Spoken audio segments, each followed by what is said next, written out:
Very simple stuff, but if the whole industry knew this, there'd be no more diet pills for you to try because you recognize that your body was the diet pill. Your body had everything it needed to take care of itself and shred the fat off your body.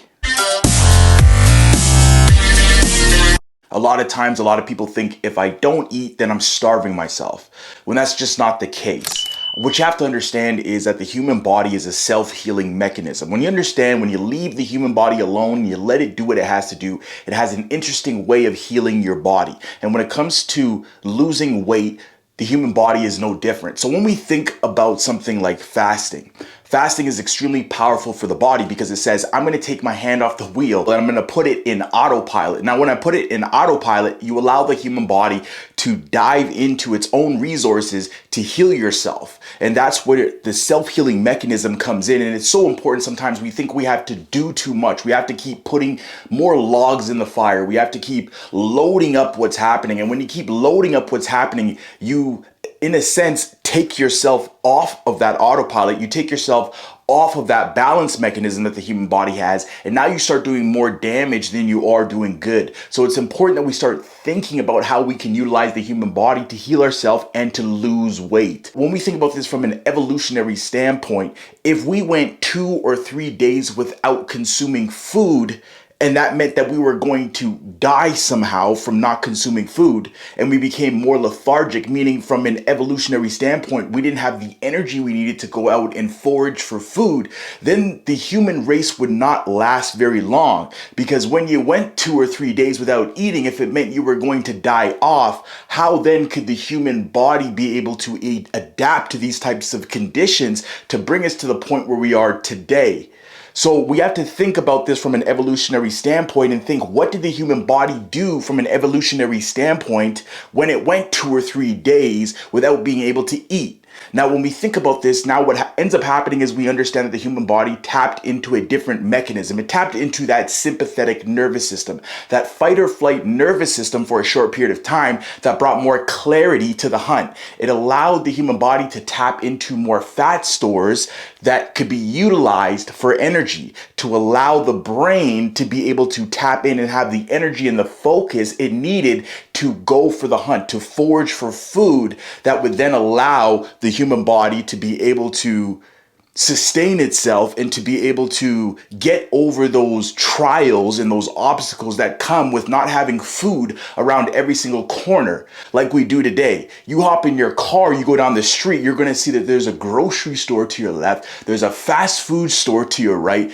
Everywhere you go, it just seems like there's food all around you. And if you're hungry, you can get off the couch, you can go in your cabinet and find food. Now, back in the day, when we're talking about hundreds of thousands of years ago, human beings did not have this. So we had to go and allow the human body to do what it was meant to do, to go on autopilot and tap into those built-in mechanisms that would give us the energy we needed to forage for food.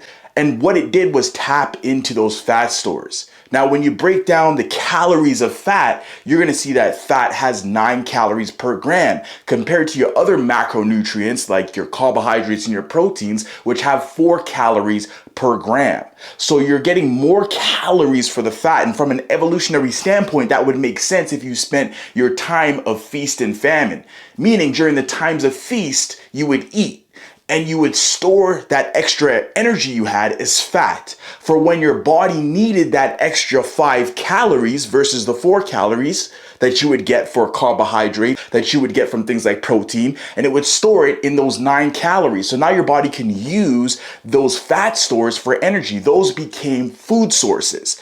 Now, in today's world, how do we get past that and get into burning that? We go through periods where we're not eating. We replicate the feast and the famine that our bodies used to go through. Now what ends up happening is now your body is starting to dive into those fat stores to be able to use it as energy, meaning you're shrinking your body's fat stores, meaning you may lose some weight because now you're getting rid of those fat stores.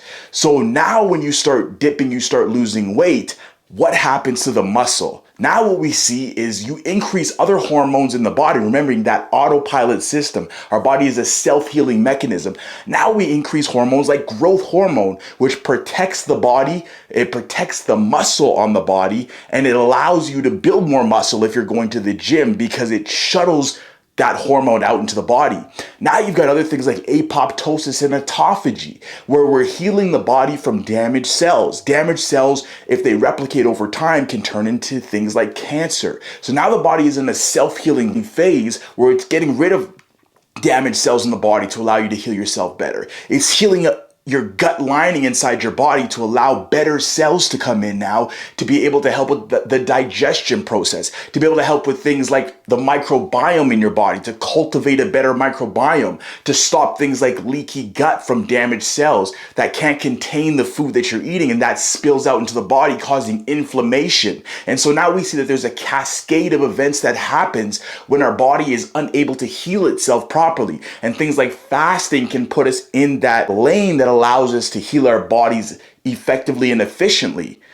So you got to think also things like carbohydrates. Now, when you eat a lot of starchy foods, when you eat foods that break down those starchy foods that you eat, those carbohydrates, the rices, the pastas, the potatoes, the French fries, the burgers, the buns, when you're eating all that, what ends up happening is it breaks down into glucose. That breaks down into glycogen, which gets stored in your muscle cells. Now, because glucose flows through your blood cells and our bodies do need this, it helps out with energy. It helps out with muscle building. Your bodies tap into that, especially when it comes to building muscle. But you have to think that your body, this is the body's most available fuel source, right? But your body can still use fat for energy as well. So what happens from an evolutionary standpoint, when we get the glucose out of the way from the blood cells, you might still have some glycogen.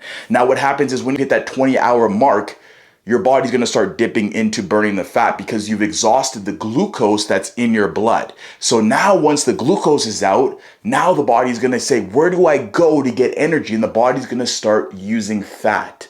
So this is where we want to get to. And one way to think about this is thinking you have a wallet. If you've got money in the wallet, you can't store $1 million in your wallet. It'd be very hard to pack it in there. Now, what you do is you could put it in the bank. But in order to access, if you run out of that money in your wallet, you're going to have to go back to the bank to get more money. And so this is how the fat works. Once you run out of that glucose or the carbohydrates, your body's going to dip into the bank. It's going to dip into the fat stores, use that as energy. And that's how you strategically heal your body and drop that 15 pounds over a 30-day period. Now, what you can do, very simple to start, is start with 2 days where you do a 20 to a 24-hour fast, meaning you're not going to eat anything for 20 hours. You're going to save yourself grocery bills. Your body's going to tap in. You might go a little haywire and think, damn, I need some food. But that's because you're on autopilot from eating all the time, caught in the routine of it. Think about it when you go to a movie theater. You always have popcorn with your food. Doesn't mean you needed the popcorn. It just means you're on autopilot. It's just a connection mechanism. If you ever heard of Pavlov's dog experiment, if you give the dog food and you have a bell to it, the dog salivates even if the food isn't there. If you remove the food, but you keep the bell. It's the same thing when we go and maybe you're watching Netflix at home. You're always used to having ice cream with that. So now you're saying, I'm hungry. You're not really hungry. You've just been conditioned to want to eat. Again, you want to go maybe 2 days where you're going a 20 to 24-hour fast. Maybe it's a Tuesday and a Thursday. See how your body feels. Just drink water. That's all you need. And take it from there. When you start feeling comfortable with that, go for 2 days in a row where you're fasting. Then go for 3 days in a row where you're fasting. And notice that your body's just going to start melting the fat off your body. This works for 99% of people. Then go for 30 days and you're going to notice that you're going to have about 15 pounds or more that's come off your body.